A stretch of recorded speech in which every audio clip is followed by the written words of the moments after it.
Hello everyone, మీరు కూడా కథలు క్రియేట్ చేసి మీ టాలెంట్ ఏదో నిరూపించుకోవాలనుకుంటున్నారా?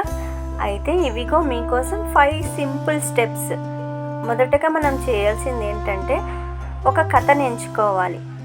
అది ఒక బుక్లో మనం రాసుకోవాలి. తర్వాత ఆ కథకి తగిన పాత్రలను, కథ వాతావరణాన్ని కరెక్ట్గా రూపొందించాలి.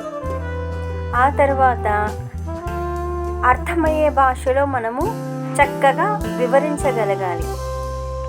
ఆ పాత్రలకు తగ్గ భాషను మనం ఇవ్వాలి. ఆ తర్వాత ప్రతి ఒక్క క్యారెక్టరు దాని భావోద్వేగాలను తెలియజేసే విధంగా ఉండాలి. చివరగా మనం ఇవ్వాల్సింది ఒక చిన్న సందేశం.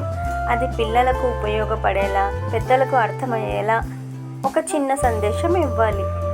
ఈ 5 స్టెప్స్ ఫాలో చేస్తే మీరు కూడా కథ చెప్పే ప్రో అవుతారు.